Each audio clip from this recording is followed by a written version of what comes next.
বাক্স নিয়ে আপনাদের সামনে হাজির হয়েছি। আর যদি স্লোগান দেন তো এই ভাঙ্গা বাক্স পুরা হারাই যাবে।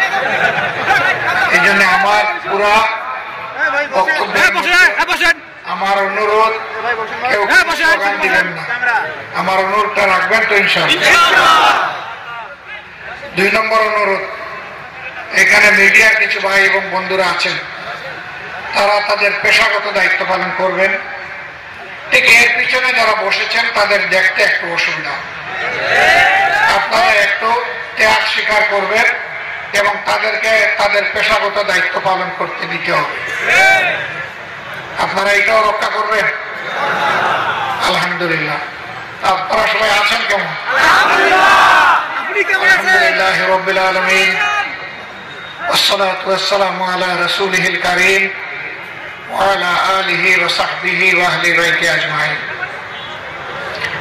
বাংলাদেশ জামাত ইসলামী ঐতিহ্যবাহী নীলফামারী জেলার ডুমার উপজেলা শাখা আয়োজিত আজকের এই তাৎক্ষণিক পথসভার সম্মানিত সভাপতি, উপজেলা আমির, মঞ্চে বসা বাংলাদেশ জামাত ইসলামের কেন্দ্রীয় নির্বাহী পরিষদের সদস্য, রংপুর দিনাজপুর অঞ্চলের সম্মানিত পরিচালক জনাব মাওলানা আব্দুল হালিম, আরো বসা আছেন আপনাদের প্রিয় মানুষ, ডুমার ডিমলাবাসীর প্রিয় কণ্ঠ জনাব মাওলানা আব্দুল সত্তার, মঞ্চে বসা সম্মানিত নেতৃবৃন্দ, আমার সামনে উপস্থিত প্রিয় ডুমারের সম্মানিত ভাই ও বোনেরা, সাংবাদিক বন্ধুগণ, আমিও আরেকবার আল্লাহ তাআলার শুকরিয়া আদায় করছি।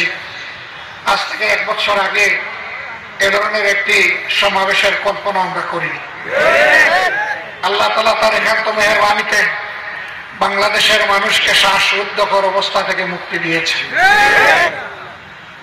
5ই আগস্ট গেল বছর অনেক রক্ত এবং জীবনের বিনিময়ে আমরা এই সাময়িক মুক্তি পেয়েছি। এই মুক্তিকে আমরা স্থায়ী মুক্তি হিসাবে দেখতে চাই।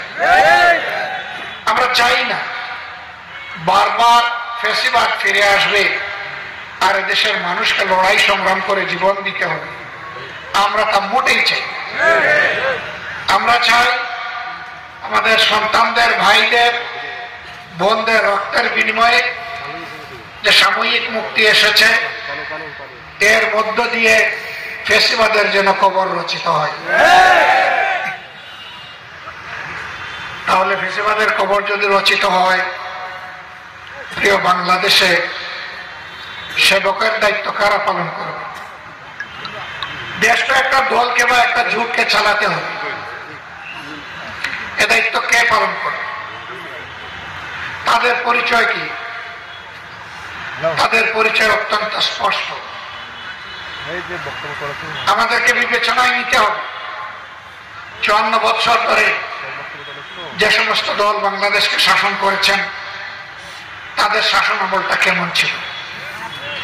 তাদের মধ্য থেকে একটা দল কি বাংলাদেশকে দুঃশাসন এবং দুর্নীতি থেকে মুক্তি দিতে পেরেছিলেন? কেউ পারেন। কম বেশি তাদের আমলে দুর্নীতি হয়েছে এবং জনগণ দুঃশাসন পেয়েছে। 5 আগস্ট পট পরিবর্তনের পর আগে যারা লুটেরা, চাঁদাবাজ, দখলদার, খনি, গুম এবং হত্যাকারী, দর্শক, তারা তো পালিয়ে গেছে অথবা আত্মগোপনে চলে গেছে। এখন আমরা আছি কারা? যারা 15.5 বছর এই স্বৈরাচারের নির্যাতনের শিকার হয়ে অসংখ্য সহকর্মীকে হারিয়েছি, অসংখ্য ভাইকে বোনকে গুম করা হয়েছে, অসংখ্য সহকর্মীকে বারবার দফায় দফায় জেলে যেতে হয়েছে, অনেকে পঙ্গু হয়েছেন, অনেকে আহত হয়েছে। সেই কষ্টের জনগণ নিয়ে আমরা আছি। এই পরিবর্তনের দিনই আমরা আমাদের দলীয় সহকর্মী এবং দেশবাসীর কাছে একটা অনুরোধ জানিয়েছিলাম যে আল্লাহ তাআলার শুকরিয়া, আল্লাহ রাব্বুল আলামিন আমাদের বুকের উপর থেকে পাথর সরিয়ে দিয়েছেন। আসুন নাগরিক হিসেবে আমরা দায়িত্বশীলতার পরিচয় দিই, আমরা ধৈর্য ধরি আমরা শান্ত থাকি এবং আমরা বাংলাদেশকে গঠন করার জন্য নিজেদের সমস্ত শক্তি নিচ্ছি। কিন্তু আফসোস, আগের ছাতাবাজরা গিয়েছে, এখন সর্বস্তরে মানুষ বলে শুধু হাত বদল হয়েছে, মানুষ বলে রেট একটু বৃদ্ধি পেয়েছে। সেদিন একজন বড় ব্যবসায়ী বললেন, আগে মাসে মাসে ওই লুটেরা এত করে নিত, এখনকার যারা আসছে তারা এসে বলে রেট বাড়াইয়ে দেয়। আমি জিজ্ঞেস করলাম, রেট কেন বাড়াতে হবে? বলে যে ওরা তো 15.5 বছর খেয়েছে, আমাদের কপালে কয়দিন আছে জানি না, যে কয়দিন আছে সেই কয়দিনে আমাদের পেটটা ভরে দেবে। একটা কথা হলো, এতগুলা মানুষ জীবন দিল, এতগুলা মানুষ পঙ্গু হলো, তোমারই তো সহকর্মী, তোমারই একজন ভাই এখন আর দুনিয়ায় নাই, একজন বোন দুনিয়ায় নাই, তাদের মুখের দিকে, তাদের রক্তের দিকে তুমি কি একটু তাকাবা না? তুমি কি একটু সম্মান দেখাবা না? তুমি কি তাদের শহীদদের সেই জীবনকে, রক্তকে তুমি কি অপমান করবা? কষ্ট বিকে নিয়ে যে 34,000 মানব মানবী পঙ্গু হয়ে পড়ে আছে, কেউ বিছানায়, কেউ হাসপাতালে, কেউ দুঃখে দুঃখে জীবনের সাথে লড়াই করছে, তাদের জীবনের রক্তের কি কোনো মূল্য নেই? সম্মানিত ভাইরা, আমরা আমাদের দলীয় সহকর্মীদেরকে বলেছি, এই অপকর্ম যেই করবে তাকে আমরা ছাড় দেব। ওই হারাম খাওয়ার আমাদের দরকার নেই। আল্লাহ তাআলা হালালের উপর থেকে যেন আমাদেরকে লড়াই করার তৌফিক দান করে। আমরা দেশের জনগণকে কথা দিচ্ছি, আমাদেরকে সামাজিক আন্দোলন গড়ে তুলতেই হবে। যেখানে চাঁদাবাজ সেখানে যুদ্ধ, যেখানে দখলদার সেখানে লড়াই। আমাদের এই যুদ্ধ নিঃশেষ, আবর্জনা সাফ হয়। বাংলাদেশ দুর্নীতি এবং দুঃশাসন মুক্ত একটি দেশ না হওয়া পর্যন্ত আমাদের এই যুদ্ধ, এই লড়াই অব্যাহত থাকবে। 24-এর যোদ্ধারা স্লোগান দেয়, আবু সাইদ মুগ্ধ, শেষ হয়নি যুদ্ধ। কেন বলে? বাংলাদেশ যদি 5 আগস্টের পর পুরোপুরি ফ্যাসিবাদ মুক্ত হয়ে যেত, তাইলে তো আজকে তাদের এই স্লোগানের দরকার ছিল। ফ্যাসিবাদ মুক্ত হয়নি বলে এই যুদ্ধ হচ্ছে। বাংলাদেশে আইন শৃঙ্খলা পরিস্থিতি অতি সম্প্রতি পরিকল্পিতভাবে ষড়যন্ত্র করে হয়তোবা তার অবনতি ঘটানো হচ্ছে। এই অবস্থায় যদি বাংলাদেশে কোনো নির্বাচন হয়, আমাকে সাংবাদিক বন্ধুরা বলেছিলেন, আপনি কি মনে করেন? আমি বলেছিলাম, it will be the genocide of election. এটা ইলেকশনকে একদম খতম করে চরম বিশৃঙ্খলা হবে, রক্তের বন্যায় বাংলাদেশ বেশি। আমরা এটা চাই। আমরা চাই সকল ক্ষেত্রে প্রয়োজনীয় সংস্কার সাধন করে দেশে আইন শৃঙ্খলা ফিরিয়ে এনে জনগণকে স্বস্তির সাথে তার ভোট প্রয়োগের সুযোগ তৈরি করে দিতে হবে। গত 15.5 বছরে যারা নতুন করে ভোটার হয়েছে, তাদের প্রত্যেককে ভোটার লিস্টে অন্তর্ভুক্ত করতে হবে।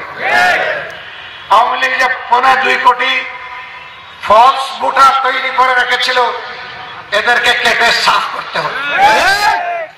যারা দুনিয়া থেকে বিদায় নিয়েছে, তাদের নাম বাদ দিতে হবে। এবারকার এই আন্দোলনে প্রবাসী বাংলাদেশিরা সারা দুনিয়ায় আমাদের সাথে যুদ্ধ করেছে, তাদের প্রত্যেকের ভোট নিশ্চিত করতে হবে। এই কাজগুলো করেই একটা সুষ্ঠু নির্বাচনের দিকে যেতে হবে। তবে দৈনন্দিন জীবনে মানুষকে কিছু আইনগত, কিছু প্রশাসনিক সহায়তা নিতে হবে। এখন ইউনিয়ন পরিষদগুলো আওয়ামী লীগের ছিল, জোর করে ভাই ভাতিজা সাদা সম্বন্ধে মিলে তারা দখল করেছে। এরা এখন পালিয়ে গেছে, মেম্বাররা পালিয়ে গেছে, চেয়ারম্যান নাই, মেম্বার নাই, মানুষ যাবে কার কাছে? প্রশাসক, এতগুলো মানুষের দায়িত্ব এই প্রশাসক নেবে, যাদেরকে জনগণ নিজেদের প্রতিনিধি মনে করে না, বরঞ্চ এরা ঘুষের রেট বাড়িয়ে দিয়ে মানুষকে আরো বেশি হয়রান। পৌরসভা ভেঙে দেওয়া হয়েছে, সেখানে কোনো নির্বাচিত জনপ্রতিনিধি নেই। সিটি কর্পোরেশন ভেঙে দিয়ে আসা হয়েছে, সেখানে কোনো জনপ্রতিনিধি নেই। জেলা পরিষদ ভেঙে দেওয়া হয়েছে, উপজেলা পরিষদ ভেঙে দেওয়া হয়েছে, সেখানে কোনো জনপ্রতিনিধি নেই। প্রতিদিন মানুষের জনদুর্ভোগ হচ্ছে। আমাদের রাজনীতি জনগণের দুর্ভোগ বাড়ানোর জন্য নয়, আমাদের রাজনীতি দুর্ভোগ কমানোর জন্য। অতএব সকল যুক্তিকে স্থানীয় সরকার নির্বাচন অতি দ্রুত দিতে হবে। অবশ্যই জাতীয় নির্বাচনের জন্য গ্রহণযোগ্য সংস্কার হতে হবে, কারণ ওর মাধ্যমে সরকার গঠন হবে। এরাই দেশ চালাবে, দেশের নীতি পলিসি তৈরি করবে। এই জন্য আমার সহকর্মী বলেছেন আমরা পিআর সিস্টেমের নির্বাচন চাই। যেই দল কাস্ট ভোটে যত পার্সেন্ট পাবে সেই দল সংসদে অতটা সিট পাবে। এতে কিছু ছোট দল আছে, তাদেরকে কারো করুণার পাত্র হতে হবে না। তারা যেটুকু পায় সেইটুকু নিয়েই তারা সংসদে কথা বলতে পারে। অনেক দল তার হয়তো এত সমর্থন নেই, কিন্তু সেই দলেও দেশকে দেওয়ার জন্য মগজ এবং মাথা থাকতে পারে। আমরা চাই তারা সংসদে গিয়ে কথা বলে। পিআর সিস্টেম না হলে দেখা যাচ্ছে একজন পেয়েছে 41% ভোট, আরেকজন পেয়েছে 40% ভোট। 41% পেয়ে 218 আসন, আর 40% পেয়ে মাত্র 70 আসন। এই 218 আসন পাওয়ার পরে প্রত্যেকেই স্বৈরাচার বেপরোয়া হবে। তখন আর মানুষকে মানুষ গণ্য করে না, তখন জনগণের সেবক মনে করে না, তখন দেশের মালিক হবে। এই জন্য আমরা বলেছি বিশ্বের 62টি উন্নত দেশে এই পিআর সিস্টেমে নির্বাচন হয়, আমাদের দেশে সেই পিআর সিস্টেমে নির্বাচন হতে হবে। এতে যদি কেউ মন খারাপ করেন, বুঝতে হবে তাদের মতলব সুবিধাজনক নয়। আমরা আশা করি যুক্তিসঙ্গত এই দাবি তারা মেনে নেবে। বিভিন্ন আসনে যখন নমিনি দেওয়া হয়, তখন পেশি শক্তি আর কালো টাকার বলে ভোটকে প্রভাবিত করে অযোগ্য সন্ত্রাসীরা অনেক জায়গায় তারা নির্বাচিত হয়ে আসে। সংসদের ভিতরে গিয়েছেন মহিলা, মায়েদেরকে আমি সম্মান করি, কারণ মায়েরা আমাদেরকে তাদের গর্ভে ধারণ করেছেন। কিন্তু একজন মহিলা গিয়েছেন, তিনি কিছুই পড়তে পারেন না, বলতে পারেন না। তার মেয়ে 1 পৃষ্ঠা কাগজ লিখে দিয়ে বলেছে, আম্মা তুমি এইটা বলি, ওইটা বললেই হবে। তিনি দাঁড়িয়ে কাঁপতেছেন। 17 মিনিটে 1 পৃষ্ঠা পড়েছেন, 1 পৃষ্ঠার মধ্যে 28টা ভুল করেছে। একজন সংসদ সদস্যের কাজ, একজন সংসদ সদস্যের কাজ হচ্ছে তিনি দেশের আইন রচনা করবেন। এখন বলেন, এরকম লোকেরা যদি সংসদ সদস্য হয়, তারা কি দেশের ভালো আইন তৈরি করার কোন যোগ্যতা রাখে? রাখে না বলেই তো আমরা কালো আইনের কবলে পড়ে আমরা শেষ হয়ে যাচ্ছি। সম্মানিত ভাইয়েরা, এই দেশ আমাদের দেশ, দল ধর্ম নির্বিশেষে সকলের দেশ। আমরা একটা অহিংস বাংলাদেশ চাই, একটা মানবিক বাংলাদেশ চাই, একটা দুর্নীতি মুক্ত বাংলাদেশ চাই, একটা দুঃশাসন মুক্ত বাংলাদেশ চাই। আমরা বারবার বলে আসছি, আমরা এই দেশে কোনো মেজরিটি মাইনরিটি একেবারেই মানি না। এদেশে যারাই জন্মগ্রহণ করেছে তারা সবাই এদেশের মর্যাদাবান নাগরিক। একজন মুসলমান সংবিধানের ভিত্তিতে যে অধিকার পাবে, আমার একজন হিন্দু ভাই, একজন বৌদ্ধ ভাই, একজন খ্রিস্টান ভাই কিংবা বোন, তারা সমান অধিকার পাবে। এই মাইনরিটি মেজরিটিকে টুকরা টুকরা, দেশের ওই পক্ষে বিপক্ষে টুকরা টুকরা, এগুলা করে 54 বছর যারা ফ্যাসিবাদকে বাংলাদেশে পাকাপোক্ত করেছিল, ওই ফ্যাসিবাদী কোনো কর্মকাণ্ড আর বাংলাদেশে দেখতে চাই। neither majority nor minority, we need unity. আমাদের ঐক্যের বাংলাদেশ প্রয়োজন। যে জাতি ঐক্যবদ্ধ থাকে সেই জাতির মাথার উপর কেউ কাঁঠাল ভেঙে খাওয়ার সাহস করে না। কেউ প্রভু হয়ে সামনে আসার সাহস করে না। আমরা এমনই একটি সম্মানের বাংলাদেশ, স্বাধীন বাংলাদেশ চাই। এই সমাজের 40% হচ্ছে যুবক, যুবকদের 60% হচ্ছে বেকার। অথচ যুবকের হাতই তো আমার সমাজ গড়ে দিবে। কেন তারা বেকার থাকে? তার অনেকগুলো কারণ। এর মাঝে একটা কারণ হলো সুশিক্ষার পরিবর্তে কুশিক্ষা। এই শিক্ষা মানুষকে মানুষ বানায় না, এই শিক্ষা যোগ্য নাগরিক হিসাবে গড়ে তোলে না। এই জন্য সার্টিফিকেটের বস্তা নিয়ে এক অফিস থেকে আরেক অফিসে দৌড়াতে হয়। আমরা যুব সমাজকে কথা দিচ্ছি, আল্লাহ যদি এই দেশ পরিচালনার দায়িত্ব আমাদেরকে দেন, ইনশাআল্লাহ নৈতিক শিক্ষার পাশাপাশি পেশাগত দক্ষ শিক্ষা তোমাদের হাতে এমন ভাবে তুলে দেওয়া হবে, যেদিন তোমাদের শিক্ষার পাঠ শেষ হবে সেদিন তোমাদের হাতে যেমন সার্টিফিকেট আসবে, ঠিক তেমনি ভাবে চাকরির অফার লেটার তোমাদের হাতে চলে আসবে।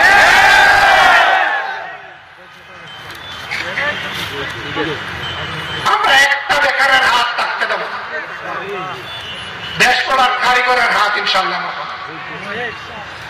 মাহবুবদেরকে ভয় দেখানো হবে, কোরআনের শাসন হলে গেছে, একেবারেই গেছে, আর ঘর থেকে বের হইতে পারবো না, তালা। আমাদের মাহবুবরা আছে না, তারা সমাজে কাজকর্ম করে না, অবদান রাখে না, আমাদের সামাজিকতা তারা রক্ষা করে না, তারা সব করে। আমরা কি তাদেরকে তালা দিয়ে রেখেছি?